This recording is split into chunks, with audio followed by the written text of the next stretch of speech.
मेरे प्यारे प्यारे दोस्तों, नमस्कार। कैसे हैं? उम्मीद है कि अच्छे होंगे आप सभी लोग। एक बार फिर से निशी डेली लाइफ में आप सभी का स्वागत है। मैं आप सबका वंदन कीर्तन करती हूँ। आज के ब्लॉग में दोस्तों आप सबको बहुत ही दुखद मैं घटना या बात बताने जा रही हूँ। आप सब मेरे ब्लॉग को ध्यान से पूरा देखें। बिना पूरा देखे दोस्तों आगे मत बढ़ाइएगा, और वीडियो अच्छा लगे तो लाइक शेयर कमेंट करना नहीं भूलिएगा आप लोग। तो दोस्तों एक कहानी है। लगभग जब मैं 18 साल की थी तब की बात है दोस्तों। यह कहानी मैं एक औरत पे आधारित करती हूँ, एक लड़की पे, जो कि बहुत ही सुंदर, काफ़ी खूबसूरत थी, नई नवेली थी। उसका उम्र भी उफान 16, 17, 18 का उम्र दोस्तों जो है कि लड़कियों के लिए बहुत ही सौंदर्य का रूप होता है। 20 तक इतनी सुंदर लगती है लड़कियां कि पूछिए मत। एकदम कोमलता, शरीर देखने में इतना भव्य, इतना सुंदर लगता है कि क्या बताऊं। तो दोस्तों उस लड़की की शादी लगभग माता पिता उनके कर देते हैं। वो अपने ससुराल चली जाती है, लेकिन अपना सपना सजाए चली जाती है। सपना सजा करके जाती है कि मेरा पति, अपने पति के बारे में बहुत सारा, लेकिन जाने के बाद क्या होता है दोस्तों, कहानी सुनिए। जब जाती है अपने ससुराल, रात होता है, उसका पति आता है, तो उसके साथ दोस्तों कहा गया है कि फूल को केवल इंसान सूंघता है, प्यार से देखता है, तभी अच्छा लगता है। उसने क्या किया उसके साथ, बहुत दरिंदगी के तरीके से, मतलब उसको रात भर परेशान करता रहा। इतना उसको परेशान किया, इतना उसको परेशान किया कि क्या बताऊं। सुबह तक उसके साथ अपनी भूख प्यास मिटाता रहा साथियों वो इंसान। फिर उसके बाद धीरे धीरे सुबह के 7 बजे तक उसके साथ अपनी मन की प्यास को बुझाता रहा वो इंसान। फिर उसके बाद दोस्तों क्या हुआ, बस उसको नींद आने लगी। हल्का फुल्का लड़के को थकान महसूस करने लगा, तो उसकी आंखें चपक गई। फिर क्या था, लड़की ने देखा कि अब ये सो रहा है, तो दोस्तों लड़की भी अपना धीरे से रिलैक्स फील की और सो गई। उसके बाद क्या था दोस्तों, 9 बजे किसी ने कुंडी खटखटाई।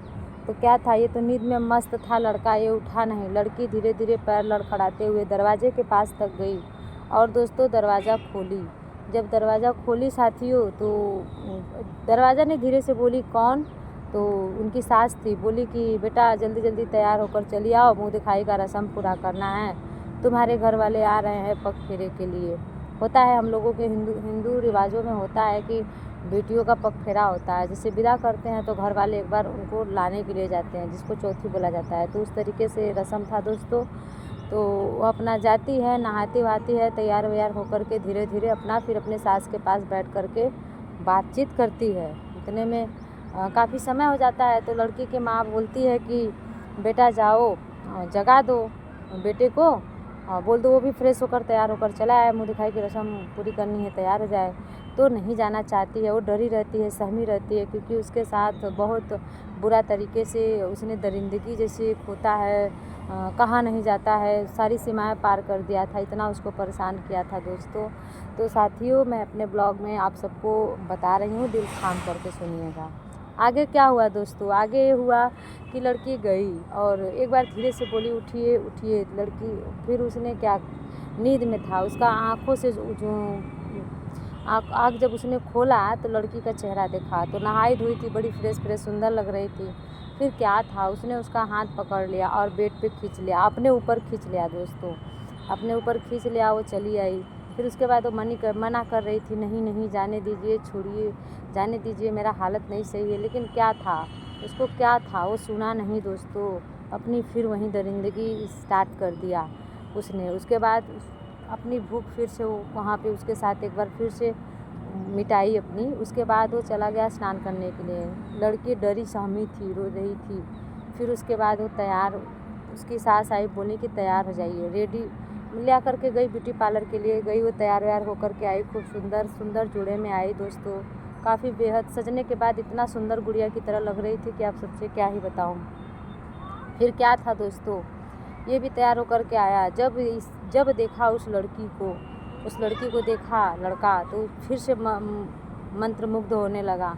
उसके अंदर कामना जागी, सेक्स की अनुरुद्धि जागी, और उसे बर्दाश्त नहीं हो रहा था। उसके पास बैठा था, उसका हाथ जोर से मसला लड़की का, बोला कि आज तो एकदम जानवर करते हैं, अपनी जो भी बातें थी लड़की से बोला तो लड़की बिल्कुल डर गई दोस्तों। और वो डरी सहमी थी उसके पास।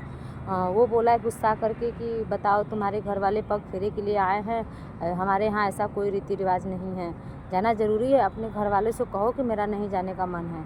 लड़की देखी कि ये मुझे कहने के लिए प्रेरित कर रहा है तो लड़की ने उसकी तरफ ध्यान नहीं दिया, उसकी तरफ ताकना ही बंद कर दिया। फिर क्या था दोस्तों, मुँह दिखाई की रस्म के बाद घर वाले ले जाने लगे तो लड़का बोला कि आप लोग ये क्या कर रहे हैं, मेरे यहाँ ऐसी कोई रीति रिवाज नहीं है। लड़की नहीं बोली तो लड़का बोला कि ऐसा कोई रीति रिवाज नहीं है, नहीं जाएंगी। तो उनकी मम्मी डांटी कि बेटा नहीं ऐसा होता है, लड़कियों का पग फेरा होता है दोस्तों। तो फिर उसके बाद क्या था, लड़की वाले लेकर गए लड़की को अपने घर। वो लड़की जैसे ही फ्रेश हुई, नहा धो कर के बिस्तरा पर अच्छे से पड़ी, तैसे ही लड़के का कॉल आ गया। बोला कि ये कौन सा रस्म है, हाँ चली गई तुम, ऐसे वैसे बहुत कुछ बोला। कह रहा है कि मैं लेने आ रहा हूँ, सनकी था। तो बोली कि मैं ऐसे कैसे जा सकती हूँ, मैं नहीं जा सकती, प्लीज़ मुझे क्षमा करिए, अभी आज ही तो आई हूँ। तो कह रहा नहीं, तैयार हो, जिस जोड़े में थी उसी जोड़े में रहना, तुम्हारा हर एक एक गहना, हर एक एक कपड़े मतलब मैं खुद अपने हाथों से निकालूंगा और तुम उसी तरीके से परफेक्ट तैयार होना जिस तरीके से मुँह दिखाई की रस्म में तुम तैयार थी।